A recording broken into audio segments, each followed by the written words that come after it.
Good evening and welcome back to Twin State Sports. I'm Bailey Wilborn. The Meridian World Series team lost their first game of the tournament today to Midwest Plains. The North Dakota team had a huge offensive game and won it 13-5. And as of right now, the Meridian boys are second in the American Division. And if they stay in second, they will play tomorrow at 7 p.m. in bracket play.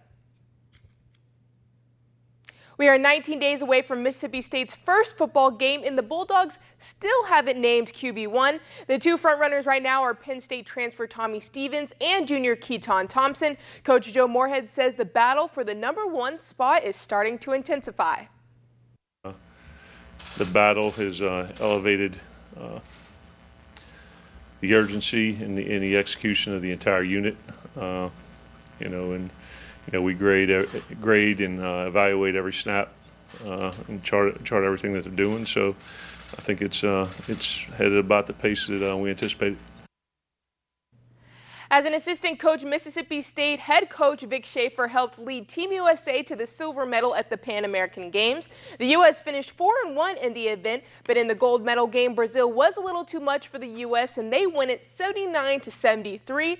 The Bulldogs women's basketball team will open up the season against Southern Miss at the Hump on November 9th.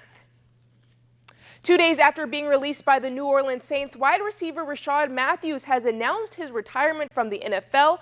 Matthews put on Instagram that he was fed up by feeling disposable as an NFL player, and he will not miss the fakeness or brainwashing that he endured in the league. Matthews joined the Saints in June after a minicamp tryout, but only played with the backup units, and in Friday's game, he only caught one pass for 7 yards. He will end his career with over 3,000 yards and 21 touchdowns.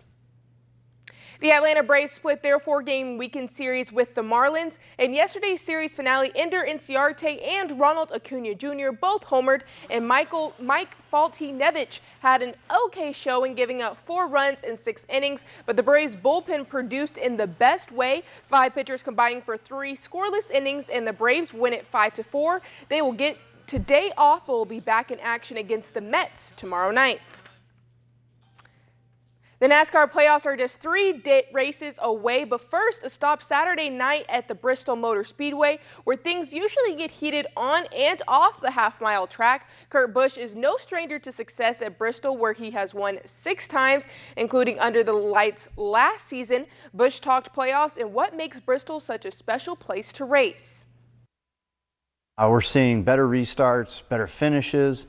And the competition, I think, is at an all-time high. I mean, if I finish 8th, I know I've done a good job, but also that's still not championship quality, and it's making us push a little bit harder on the Ganassi team. So, I mean, all around right now, I think everybody trying to make their way into the playoffs versus the guys that are in, there's great competition all the way around.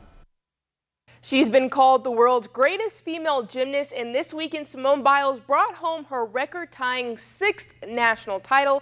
Competing at the U.S. Gymnastic Championship, Biles pulled off a double-twisting, double somersault dismount. That's the first time it's ever been done in competition. Then the next night, Biles landed this unbelievable difficult tumbling run with a triple-twisting double somersault. She's the only gymnast in the world that has pulled that off. Biles gets her 20th straight all-around win.